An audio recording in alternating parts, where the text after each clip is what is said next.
दोस्तों नमस्कार, एक बार फिर से स्वागत है आप सभी का आपके अपने स्टडी प्लेटफॉर्म समग्र जीएस स्टडी पर। और आज आपके बीच पुनः उपस्थित हुआ हूँ एक बेहतरीन प्रैक्टिस सेट के साथ, जो कि आपके आने वाली परीक्षा यूपी कनिष्ठ सहायक, ठीक है, यूपी ट्रिपल एससी द्वारा आयोजित जूनियर असिस्टेंट की जो आपकी परीक्षा होनी है उसके लिहाज से उसके अनुरूप एक बहुत ही महत्वपूर्ण प्रैक्टिस सेट होने वाला है।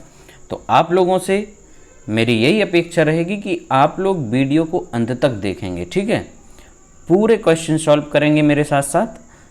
तो चलिए शुरू करते हैं। और शुरू करने से पहले आप सभी से एक गुजारिश है कि दोस्त, यदि चैनल पर नए आए हैं तो चैनल को सब्सक्राइब करना ना भूलें, ठीक है, चैनल को सब्सक्राइब ज़रूर करें और आप एक छोटा सा अपना सहयोग हमें दें, ठीक। आपके सब्सक्रिप्शन से मैं भी मोटिवेट होता हूं और साथ ही आप भी अपनी परीक्षा के लिए मोटिवेट रहिए, ठीक है, क्योंकि ये जो आपके अंदर एक नौकरी की भूख जब तक रहेगी तब तक आप बेहतरीन करेंगे, अपनी पढ़ाई पर विशेष आपका ध्यान रहेगा, ठीक है। और जैसे ही आप सेल्फ मोटिवेट नहीं होते हैं वैसे ही आपकी जो है तैयारी क्या हो जाती है, डाउन हो जाती है, ठीक। तो जो मोटिवेशन आपको एग्ज़ाम के एक महीने पहले मिलता है तो उसको आप अभी से बरकरार करके रखिए, ठीक। तो चलिए ज़्यादा आपका वक्त नहीं लेंगे और शुरू करते हैं। पहला क्वेश्चन देखते हैं क्या है। पहला क्वेश्चन है कि वर्णमाला में स्पर्श व्यंजनों की संख्या कितनी है, ठीक है। तो जो वर्णमाला में स्पर्श व्यंजन होते हैं वो कौन से कहलाते हैं, तो हमारा का वर्ग से लेके, ठीक है, का वर्ग में कितने, यानी प्रत्येक वर्ग में 5 व्यंजन होते हैं और का वर्ग से लेके चा, टा, ता और पा, ठीक है, प्रत्येक वर्ग में आपके 5-5 क्या होंगे, 5-5 वर्ड होते हैं और 5 ही वर्ग हैं आपके, तो कितने हो गए 5 × 5 यानी 25 जो आपके वर्ड होते हैं वो क्या कहलाते हैं, ये हमारे स्पर्श व्यंजन कहलाते हैं। तो यहाँ पर राइट आंसर हमारा हो जाता है ऑप्शन नंबर ए, ठीक है। तो का से लेके जो आपका माँ तक का वर्ड है, ठीक है, व्यंजन में का से लेके माँ तक का जो व्यंजन है वो आपके क्या कहलाएंगे, स्पर्श व्यंजन कहलाते हैं। Okay, got it. चलिए आगे बढ़ते हैं। जो शब्द पूर्वापर संबंध से किसी भी संज्ञा के बदले आते हैं उसे क्या कहते हैं। जो शब्द पूर्वापर किसी भी संज्ञा के बदले आते हैं, ठीक है, तो काफ़ी सिंपल है, केवल इन्होंने घुमा फिरा कर पूछ दिया है, ये पूर्वापर लगा दिया, ठीक है, पूर्वापर संबंध। तो इससे आप लोग क्या है थोड़ा कंफ्यूज होंगे। बाकी कुछ नहीं, सर्वनाम की जो आपकी डेफिनेशन है सेम, जो सब संज्ञा के स्थान पर प्रयोग होते हैं उन्हें क्या कहते हैं हम लोग, सर्वनाम कहते हैं। तो बस कुछ नहीं, केवल आपके घुमाने के लिए इस तरीके का क्वेश्चन बनाया गया है, बाकी काफ़ी सिंपल है, ठीक है। तो राइट आंसर होगा ऑप्शन नंबर ए, वो शब्द क्या कहलाएंगे, सर्वनाम कहलाते हैं। आगे बढ़ते हैं।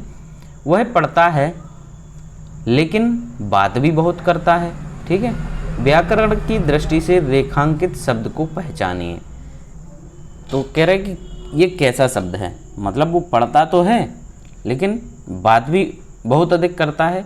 तो व्याकरण की दृष्टि से रेखांकित, अब रेखांकित तो यहाँ पे रेखांकित नहीं किया है, तो रेखांकित ये है लेकिन, ठीक है, लेकिन को इसको रेखांकित करना था मगर इसमें नहीं किया गया है। वह पढ़ता है लेकिन बात भी बहुत करता है, तो लेकिन जो यहाँ पर है वो क्या है, एक अव्यय है, ठीक है, क्या है, अव्यय है।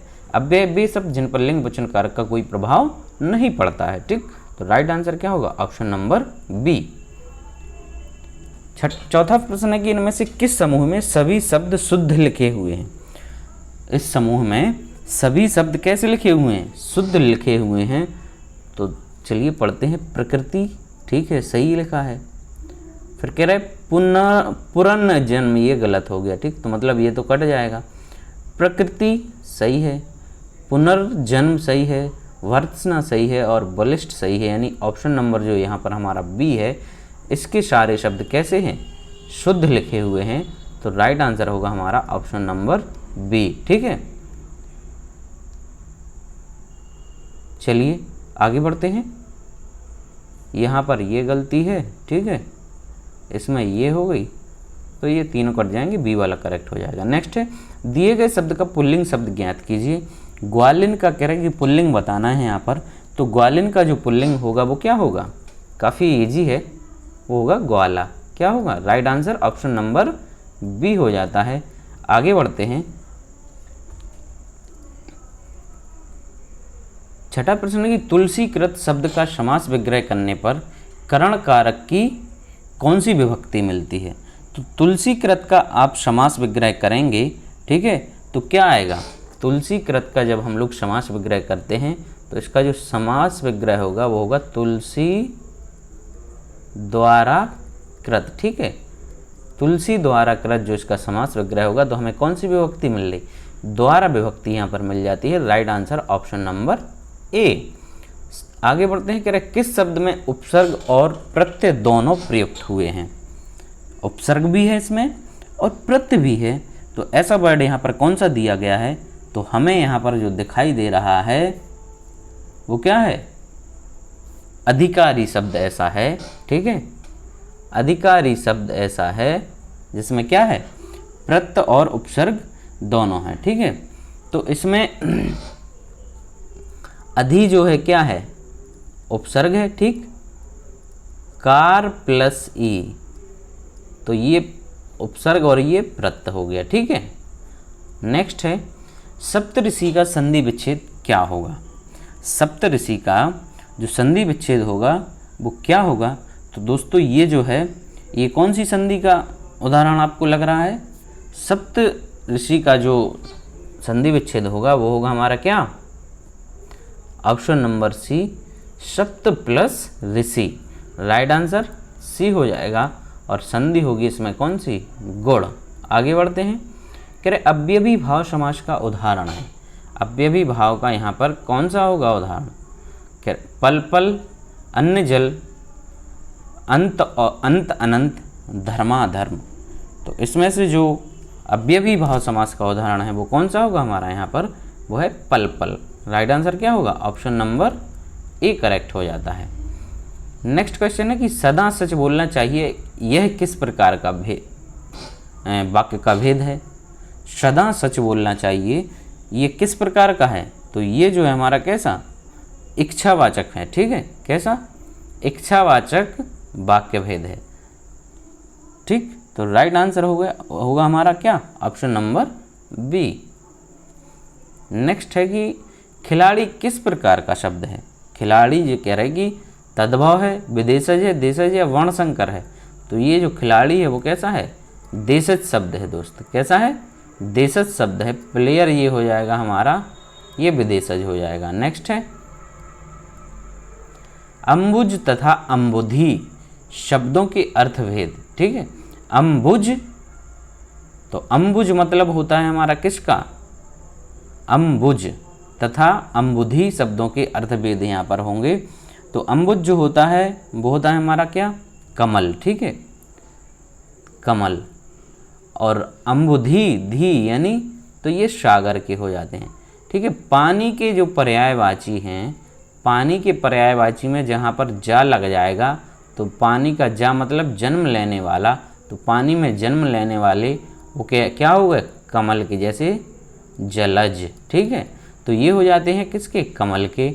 और जहाँ पर धी लग जाती है, ठीक है, धाय यानी धाल आ जाएगा, वहाँ पर हो जाएगा हमारा किसका, समुद्र या सागर के पर्यायवाची वो हो जाते हैं। ठीक है, तो आई होप कि आप ये बात याद रखेंगे।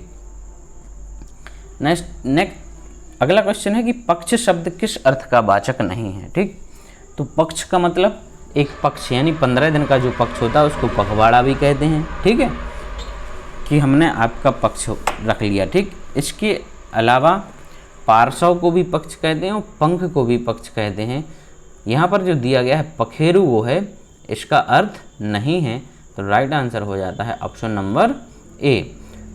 14वां प्रश्न कि पर्यायवाची की दृष्टि से एक वर्ग शुद्ध है, तो हमें उस वर्ग को बताना है कि कौन सा वर्ग जो है उसमें सारे पर्यायवाची हमारे सही हैं। ठीक, तो यहाँ पर जो ऑप्शन बी दिख रहा है हमें, घर, निकेतन, आयतन और निलय। ठीक है, ये जो पर्यायवाची हैं कैसे हैं, ये सभी यहाँ पर शुद्ध दिए गए हैं। ठीक, तो राइट आंसर यहाँ पर ऑप्शन नंबर बी।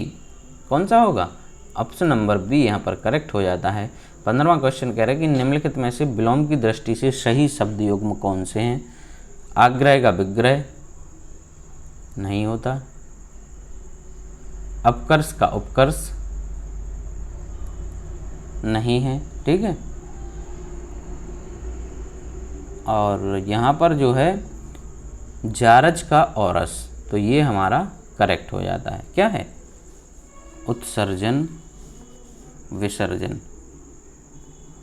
ये भी गलत है। तो राइट आंसर क्या हो जाएगा? ऑप्शन नंबर सी।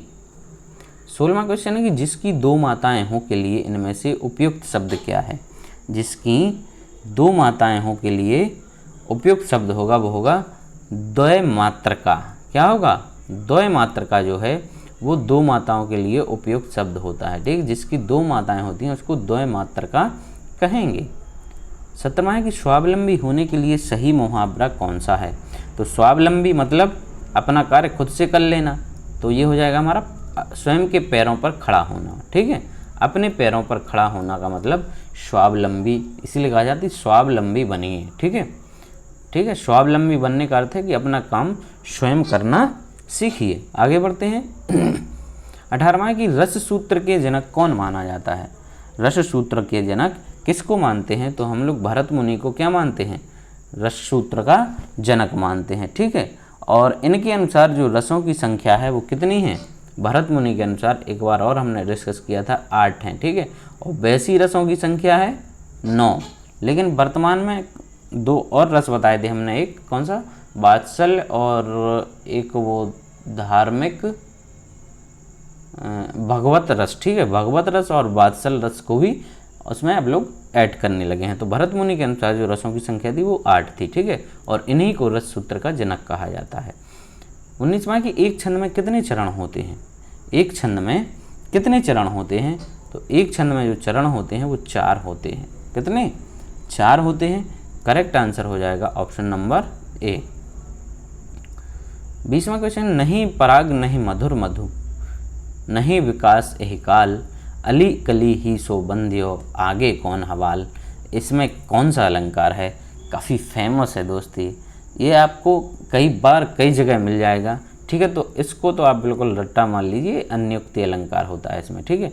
जहाँ पर भी ये मिले, नहीं पराग नहीं मधुर मत, नहीं विकास एहि काल, अली कली ही सो बंध्यो, आगे कौन हवाल, यहाँ पर जो हमारा होता है वो अन्योक्ति अलंकार होता है।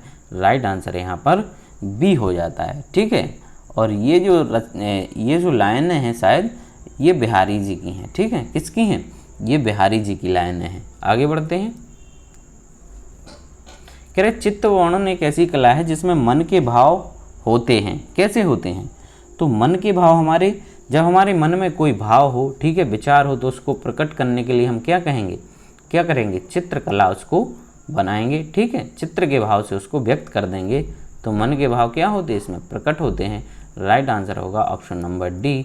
आगे बढ़ते हैं। कह रहे भारतीय संविधान के किस अनुच्छेद में हिंदी भाषा के विकास के निर्देश दिए गए हैं? तो हिंदी भाषा के लिए जो आपका विकास के लिए, ठीक है, हिंदी भाषा को राजभाषा के रूप में तो कहा गया है 343 में, ठीक है, कन्फ्यूज नहीं होना। यहाँ पर हिंदी भाषा के विकास की बात कर रहे हैं, तो इसके बारे में जो बात करी गई है वो आर्टिकल 351 में बात करी गई है। 351 में हिंदी भाषा के विकास के लिए क्या है? निर्देश दिए गए हैं, और 343 में हिंदी भाषा को राजभाषा के रूप में, ठीक है। ये आप लोगों को इसको याद रखना है। अगला है कि छाया, आकाशदीप, प्रतिध्वनि, पुरस्कार, आंधी, ये सब किस विधा की रचनाएं हैं? ये सब किस विधा की रचनाएं हैं? तो दोस्त, जब तक क्या है कि आजकल हमारा मोह जो ना किताबों से भंग हो गया है। आप जब तक किताबें नहीं पढ़ेंगे तो आपको चीज़ों की क्या है, नॉलेज नहीं हो पाएगी, ठीक है। किताबें पहले लोगों के लिए एक टाइम पास हुआ करती थी, पास टाइम बनाते थे, लेकिन आजकल तो ये सब चलन नहीं है। तो यहाँ पर आपको ये जो दी गई हैं बुक्स, ठीक है, ये कैसी हैं? ये कहानियाँ हैं। कैसी विधा है इनकी? कहानी है। तो राइट आंसर होगा ऑप्शन नंबर डी, ठीक। नेक्स्ट है कि कामायनी की रचनाकार कौन है? कामायनी के रचनाकार कौन है, ठीक है। तो ये जो रचना है काफ़ी पूछी जाती है। कई एग्ज़ाम में आपको देखने के लिए मिल जाएगी। यूपी ट्रिपल एससी के कई एग्ज़ामों में ये क्वेश्चन पूछी गई ये रचना। तो ये जयशंकर प्रसाद की है। किसकी है? जयशंकर प्रसाद जी की ये रचना है। ठीक है, चलिए ये भी पूछ लिया जाता है कि जयशंकर प्रसाद जो हैं वो किस योगीन कवि हैं, यानी तो ये छायावाद युग के कवि हैं। अब यहाँ पर हम देखते हैं ये सामान्य जानकारी है, 20 नंबर का ये पोर्शन होता है, काफ़ी महत्वपूर्ण होता है। तो आप लोग बीच में स्किप करके ना भागें, ठीक है, वीडियो को पूरा ज़रूर देखें। आप लोग देख नहीं रहे हैं, ठीक, हम मेहनत कर रहे हैं, पर आप लोग यकीन मानिए कि आपको यहाँ से कुछ ना कुछ मिलेगा। ठीक है, आप दिन भर रील्स देखेंगे तो वहाँ से आपको कुछ नहीं मिलने वाला है। आपका जो है क्या है, रील्स देखने से आपके दिमाग के फ्यूज उड़ जाएंगे और आपकी जो मानसिक क्षमता है वो क्षीण होती है भाई। ठीक है, क्योंकि रील्स जो क्या है वो कंटेंट है आपका 30 सेकंड मैक्सिमम 1 मिनट तक का।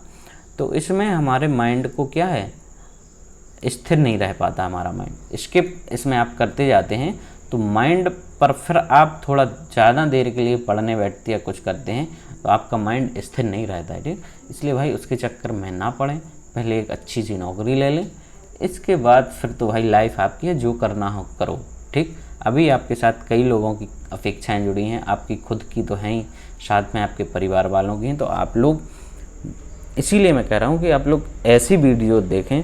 बाकी अश्लीलता कई जगह परोसी जा रही है, उसमें भी आप लोग अपना टाइम खपा देते हैं, तो उसको ना देखते हुए आप इसे ज़रूर देखा करें। ठीक है, इसमें आपके लिए कुछ लाभ ही होगा, आपका जाएगा कुछ नहीं। ठीक है, चलिए तो देखते हैं क्या है क्वेश्चन। कह रहा है कि तोमर वंश का अंतिम राजा था जिसने दिल्ली का सिंहासन अपने दामाद पृथ्वीराज चौहान को सौंप दिया था। ठीक है, तो वो जो शासक है तोमर वंश का, उसका नाम है अनंगपाल। ठीक है, इसने अपने दामाद पृथ्वीराज चौहान को क्या किया था, दिल्ली का जो है अपना शासन सौंप दिया था। राइट आंसर है ऑप्शन नंबर सी।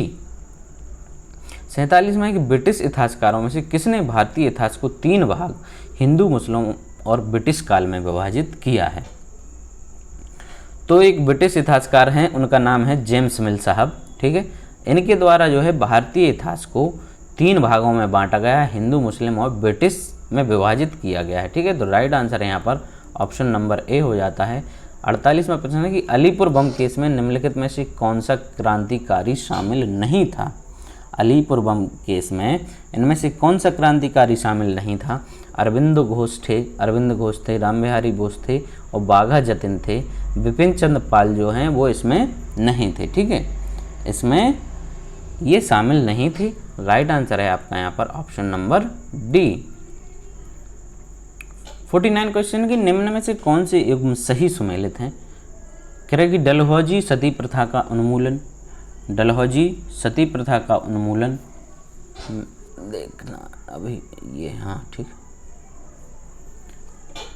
डलहौजी को यहाँ पर ये कह रहा है कि ये सती प्रथा का उन्मूलन इन्होंने किया था। ठीक, इसके अलावा कह रहे कि कॉर्नवालिस स्थायी भूबंदोबस्त और वेलीजली सहायक संधि और विलियम बेंडिंग जो हैं वो रेगुलेटिंग एक्ट।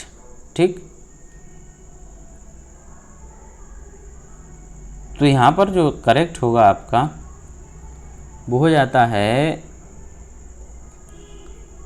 कॉर्नवालिस स्थायी भूबंदोबस्त और वेलीजली सहायक संधि, यानी ऑप्शन नंबर जो डी है आपका वो करेक्ट हो जाएगा। ठीक है, तो राइट आंसर क्या हो जाएगा ऑप्शन नंबर डी। 50वां क्वेश्चन कि निम्न में कौन पंजाब घराने के एक जाने माने तबला उस्ताद हैं।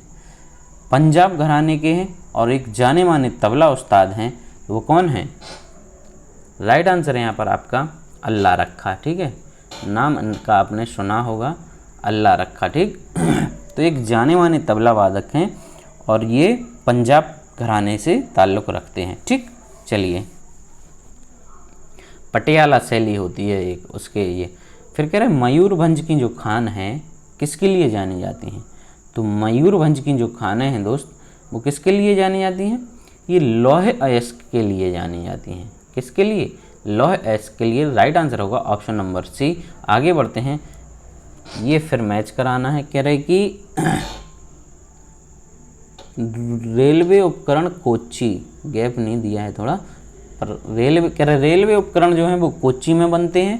ठीक, फिर कह रहे हैं कि मोटर वाहन लुधियाना, पोत निर्माण भिलाई और साइकिल जबलपुर में। ठीक, तो रेलवे जो कारखाना है वो है हमारा भिलाई में। ठीक है, रेलवे कारखाना कहाँ है? भिलाई में है। मोटर वाहन जो है वो जबलपुर में होते हैं, बनते हैं। ठीक, और आपका पोत निर्माण जो होते हैं वो कोच्चि में। ठीक है, पोत निर्माण होंगे कोच्चि में। ठीक, तो आपका यहाँ पर जो ओवरऑल निकल के आ रहा है कौन सा राइट आंसर होगा? Option number A. ठीक है, क्या होगा? ऑप्शन नंबर ए करेक्ट हो जाता है। आगे बढ़ते हैं। कह रहे कि 2011 की जनगणना के अनुसार भारतवर्ष में अधिकतम जनसंख्या घनत्व वाला राज्य बताना है। 2011 की जो जनगणना है, सेंसस 2011 के अनुसार अधिकतम जनघनत्व इनमें से कह रहे किस राज्य का है? तो अधिकतम जो जनघनत्व है वो कहाँ का? बिहार का है। ठीक है, बिहार का है अधिकतम जनघनत्व। ठीक है, और कितना है? ये है 1106 व्यक्ति प्रति वर्ग किलोमीटर। ठीक है, प्रति वर्ग किलोमीटर। ये आपका बिहार करेक्ट हो जाता है। फिर कह रहे चंद्रमा के प्रकाश को धरती पर पहुंचने में कितना समय लगता है? चंद्रमा के प्रकाश को, चंद्रमा की बात हो रही, चंद्रमा के प्रकाश को धरती पर पहुंचने में लगभग 1.3 सेकंड का टाइम लगता है। कितना लगता है? 1.3 सेकंड का राइट आंसर होगा ऑप्शन नंबर ए। फिर कह रहे तुषार क्या है? तुषार क्या है? तो तुषार ये आपका फसल से संबंधित है। ठीक है, एजी वाले जो छात्र होंगे वो समझते होंगे इस चीज़ को, बाकी आप सब लोग भी समझदार हैं, ऐसी कोई बात नहीं। आप लोग गांव से जो ताल्लुक़ रखते हैं उन्होंने इस नाम को सुना होगा। ठीक है, तुषार ये हमारी फसलों में लग जाता है।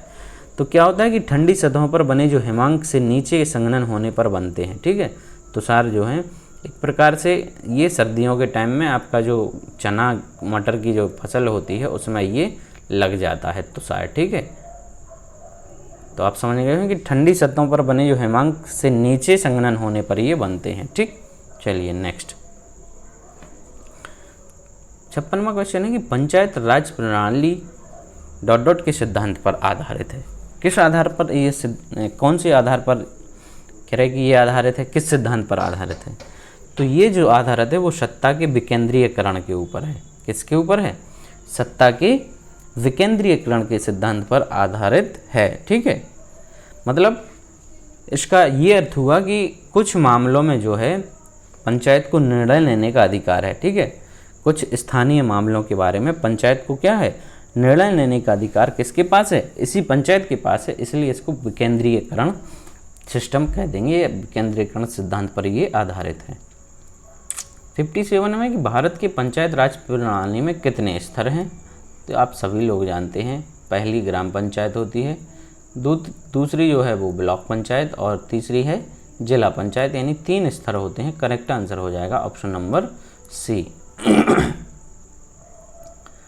भारत के किस राज्य में पंचायती राज प्रणाली अस्तित्व में नहीं है?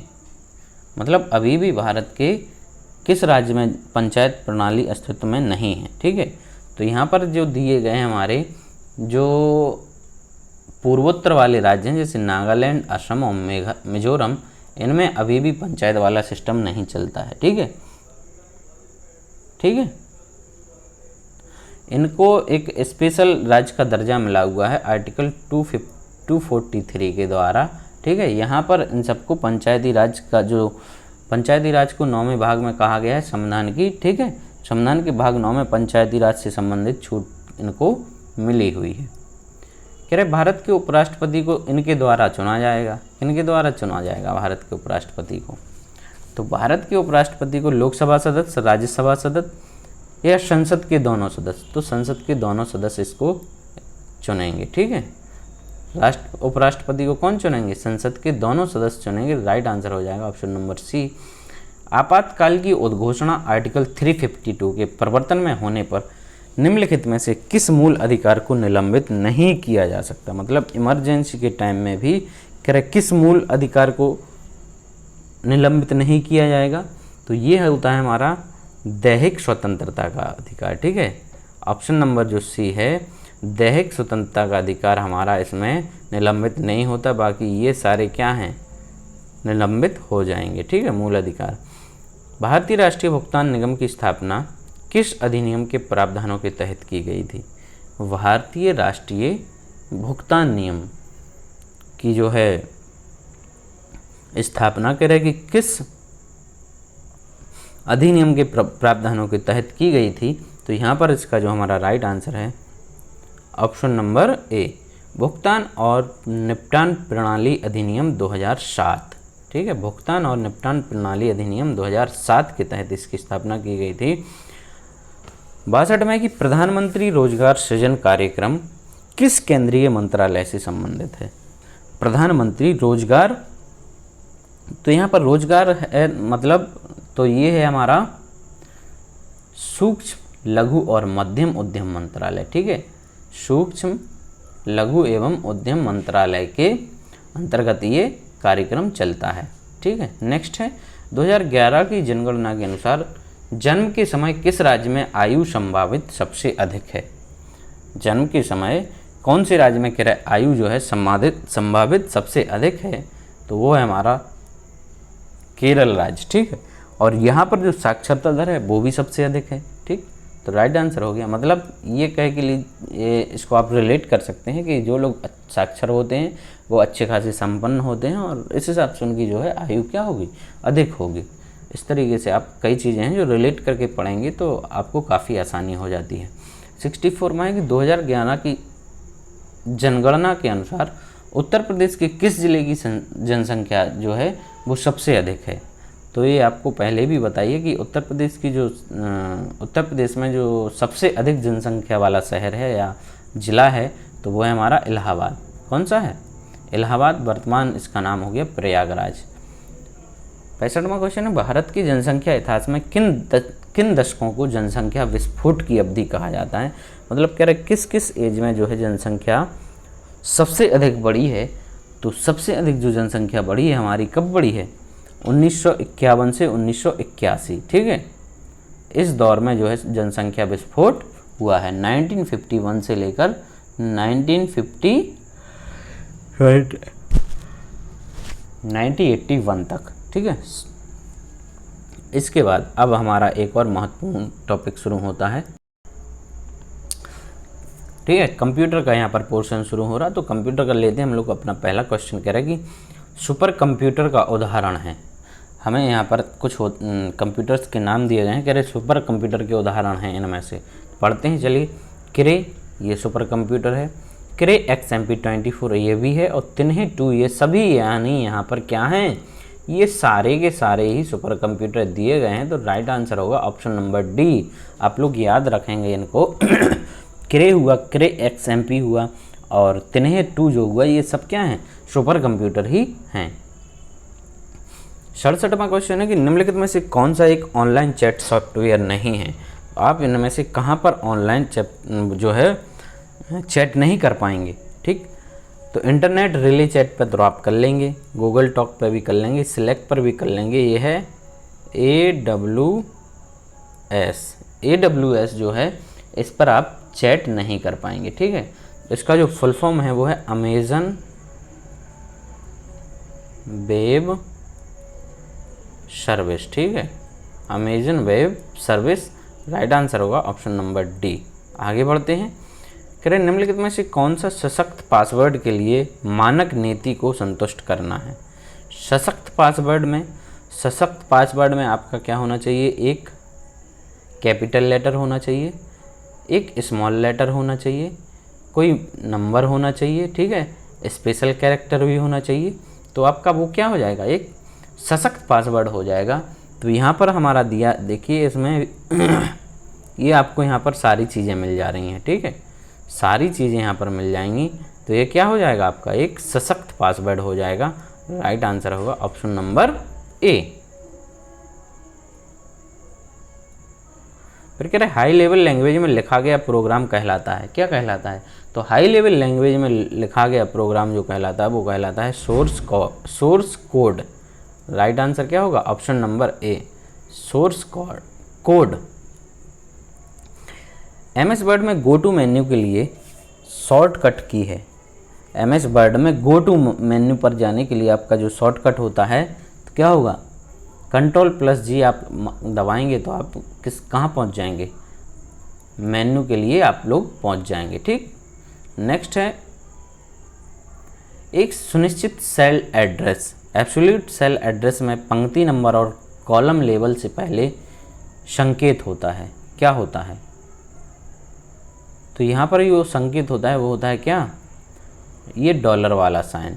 कौन सा होता है, डॉलर वाला साइन होता है। राइट आंसर होगा ऑप्शन नंबर बी। 72वां प्रश्न है कि ईमेल के बारे में निम्नलिखित से कौन सा सत्य है। ईमेल के बारे में इनमें से कह रहा है कि कौन सा सत्य है, कह रहा है ईमेल अटैचमेंट के रूप में PDF और जिप फाइलें दोनों एक साथ नहीं हो सकते हैं। ऐसा कुछ नहीं है, हो सकते हैं। कौन सा कथन सत्य है, दोनों एक PDF और जिप फाइलें दोनों एक साथ नहीं हो सकते हैं, नहीं, ये सत्य नहीं। कह रहे ईमेल में CC फील्ड खाली नहीं हो सकती है, CC फील्ड खाली नहीं हो सकती है, ये बात बिल्कुल सही है। ठीक है, तो यहाँ पर ये जो कथन है वो हमारा सत्य है। ठीक है, कि CC फील्ड जो है वो खाली नहीं हो सकती है। राइट आंसर होगा ऑप्शन नंबर बी। आगे बढ़ते हैं, कह रहे ई-कॉमर्स क्या है, ई-कॉमर्स क्या है, तो ई-कॉमर्स का डिस्कस अपन ने पिछले एक वीडियो में और किया था, यदि आपने देखा होगा। ठीक है, तो ई-कॉमर्स जो होता है कि ई-कॉमर्स मतलब इंटरनेट की सहायता से, ठीक, इंटरनेट की सहायता से वस्तुओं का बेचना और ख़रीदना। ठीक है, जैसे आपकी फ्लिपकार्ट, अमेजन हुई, ये सब क्या करती हैं, ये ई-कॉमर्स करती हैं। राइट आंसर यहाँ पर ऑप्शन नंबर डी हो जाता है। कह रहे इंस्टाग्राम द्वारा IGTV का पूर्ण रूप क्या है, इंस्टाग्राम द्वारा IGTV का जो कह रहा है कि पूर्ण रूप क्या है, तो IGTV का पूर्ण रूप होता है इंस्टाग्राम क्या, टेलीविज़न, इंस्टाग्राम टेलीविज़न। यहाँ पर करेक्ट आंसर होगा आपका ऑप्शन नंबर सी। तेज क्या है, तेज क्या है, यहाँ पर तेज कह रहा है कि ये क्या है, तो तेज जो है आपने शायद चलाया होगा। तेज ये ऑनलाइन पेमेंट सिस्टम है। ठीक है, ये एक डिजिटल पेमेंट सिस्टम है। तेज जो है वो एक डिजिटल पेमेंट सिस्टम है। ठीक है, चलिए नेक्स्ट है लिनक्स उदाहरण है। लिनक्स क्या है, एक ऑपरेटिंग सिस्टम होता है। लिनक्स जो है वो ऑपरेटिंग सिस्टम होता है। ठीक, चलिए नेक्स्ट कह रहे हैं कि MS वर्ड एक उदाहरण है। काय का उदाहरण है MS वर्ड, तो MS वर्ड जो है वो कैसा है, ये एप्लीकेशन सॉफ्टवेयर है। क्या है, एप्लीकेशन सॉफ्टवेयर का उदाहरण है। राइट आंसर होगा ऑप्शन नंबर ए। फिर है कि सूचना प्रौद्योगिकी अधिनियम 2000 की कौन सी धारा कंप्यूटर सिस्टम की हैकिंग से संबंधित है, तो हैकिंग से संबंधित ये अपन ने पिछली एक वीडियो में किसी में चर्चा किया था। ठीक है, तो हैकिंग से संबंधित जो धारा है आपकी, आप लोग याद रखेंगे, रट्टा मान लीजिए 66। कौन सी धारा, 66। और ये सूचना प्रौद्योगिकी अधिनियम जो है आपका 2000, उसमें इसकी 66वीं धारा। Right answer A.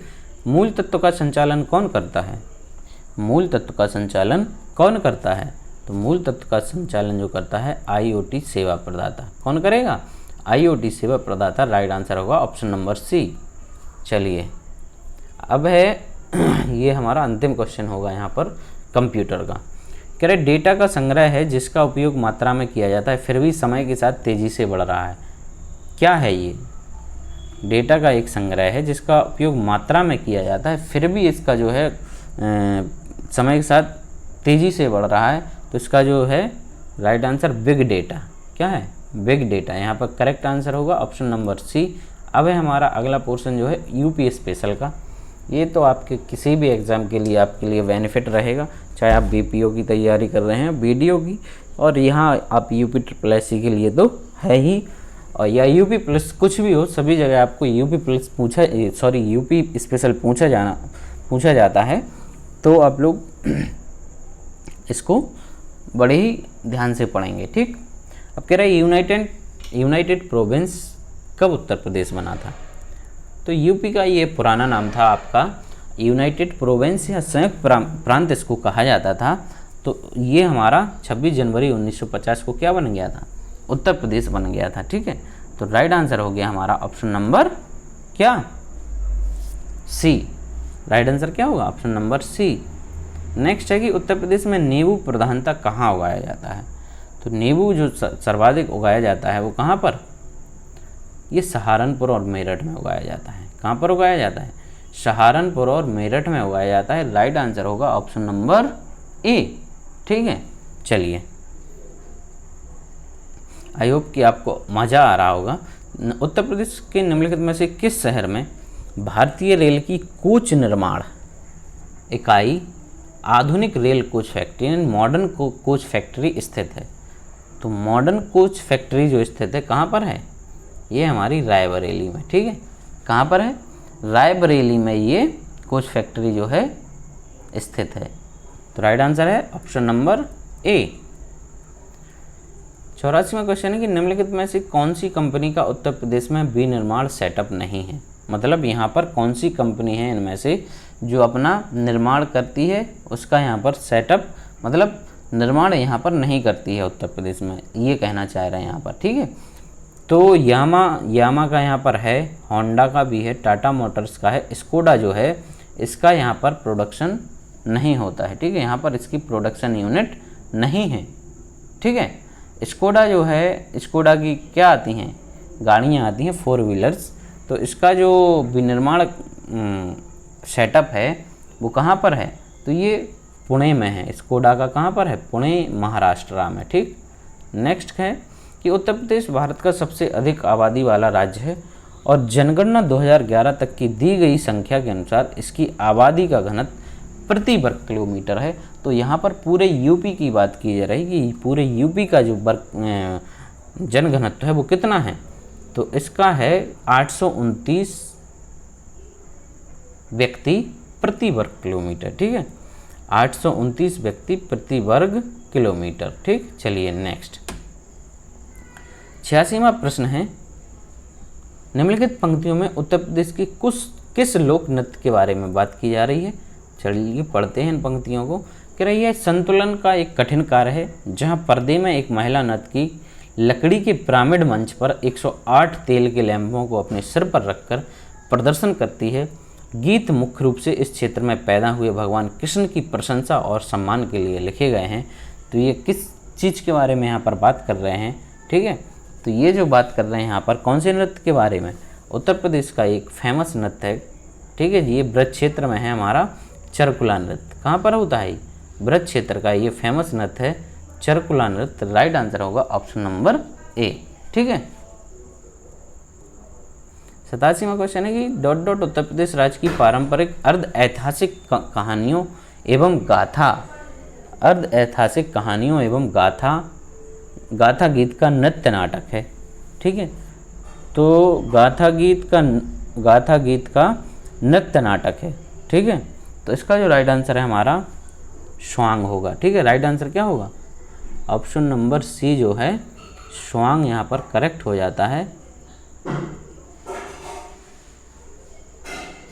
स्वांग। ठीक, नेक्स्ट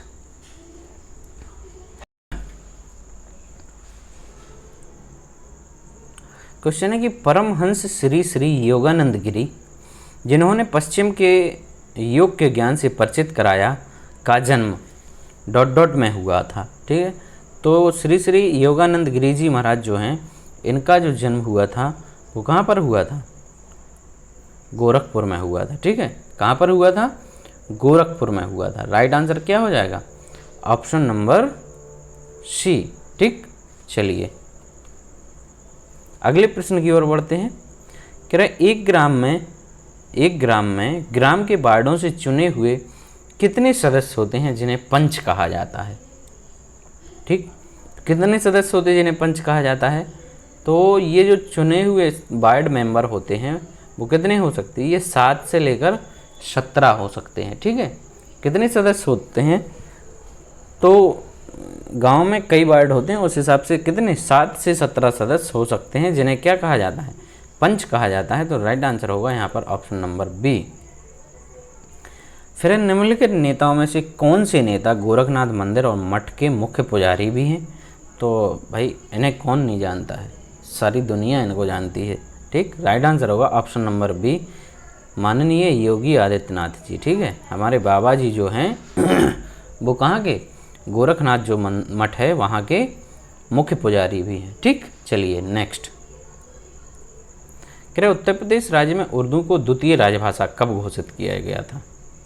ये भी आपको हमने पिछली कई वीडियो में बताया, ये रिपीटेड क्वेश्चन है, आता रहता है, तो आई होप कि आप इसको ना भूलें। ठीक है, तो ये 1989 में इसको घोषित किया गया था। ठीक है, द्वितीय राजभाषा इसको घोषित किया गया था उर्दू को। चलिए आगे बढ़ते हैं। कह रहे स्वच्छ भारत मिशन ग्रामीण के अंतर्गत ग्रामीण क्षेत्रों में शौचालयों के निर्माण के लिए नवंबर 2014 में उत्तर प्रदेश सरकार ने कितने करोड़ का प्रावधान किया था। 2014 की बात कर रहे हैं यहाँ पर। ठीक है, तो ये काफ़ी महत्वपूर्ण यहाँ पर क्वेश्चन नहीं कह सकते, इसको पुराना क्वेश्चन है, तो आपकी जानकारी के लिए बता दूँ, ये 685। ठीक है, फिर कह रहे इंदिरा आवास योजना। ठीक, इसको पहले इंदिरा आवास योजना नाम से जाना जाता था, अब ये PMAY होगी। क्या होगी इसका नाम, PMAY, प्रधानमंत्री आवास योजना, प्रधानमंत्री आवास योजना। ठीक है, जो एक केंद्र समर्थित योजना है का राज्य सरकार के साथ लागत सहभाजन कितना है, तो इसमें जो इनका बंटवारा है, ठीक है, प्रधानमंत्री आवास में या इंदिरा आवास उसको कहें, तो केंद्र का जो होता है वो 75% होता है और राज्य का आपका इसमें 25% अंश निर्धारित होता है। नेक्स्ट है कि नीति आयोग द्वारा शुरू किए गए रैंकिंग तंत्र में उत्तर प्रदेश के कितने जिलों को महत्वाकांक्षी के रूप में पहचाना गया है। तो उत्तर प्रदेश के जो 8 जिले हैं इनको किसके रूप में पहचाना गया, महत्वाकांक्षी के रूप में पहचाना गया है। ठीक, 95वां क्वेश्चन है कि निम्नलिखित में से कौन कभी भी उत्तर प्रदेश का राज्यपाल नहीं रहा है। इनमें से ND तिवारी जो हैं ये यूपी के कभी भी राज्यपाल नहीं बने हैं। ठीक है, ND तिवारी जो हैं वो कभी भी यूपी के राज्यपाल नहीं बने हैं। ठीक है, जबकि ये कहाँ के, आंध्र प्रदेश के जरूर बने हैं। ठीक है, ND तिवारी जो हैं वो कहाँ के बने, ये आंध्र प्रदेश के राज्यपाल बने। आगे बढ़ते हैं। कह रहे तहसील स्तर पर सरकारी निकायों को क्या कहा जाता है। तहसील स्तर पर सरकारी निकायों को क्या कहा जाता है, तो इसको कहा जाता है पंचायत समिति। क्या कहा जाता है, पंचायत समिति। तो राइट आंसर होगा ऑप्शन नंबर ए। निम्नलिखित में से किस राज्य की पुलिस का आदर्श वाक्य है, सुरक्षा आपकी संकल्प हमारा। इसका अर्थ है कि आपकी सुरक्षा हमारा संकल्प है, तो इसका जो राइट आंसर होगा, ठीक है, यूपी स्पेशल पढ़ रहे तो यहाँ पर यूपी पुलिस की बात ही की जाएगी। ठीक है, सुरक्षा आपकी संकल्प हमारा, ये इनका आदर्श वाक्य है यूपीपीपी का, यूपीपी। उत्तर प्रदेश के किस जिले में किछौछा दरगाह शरीफ स्थित है।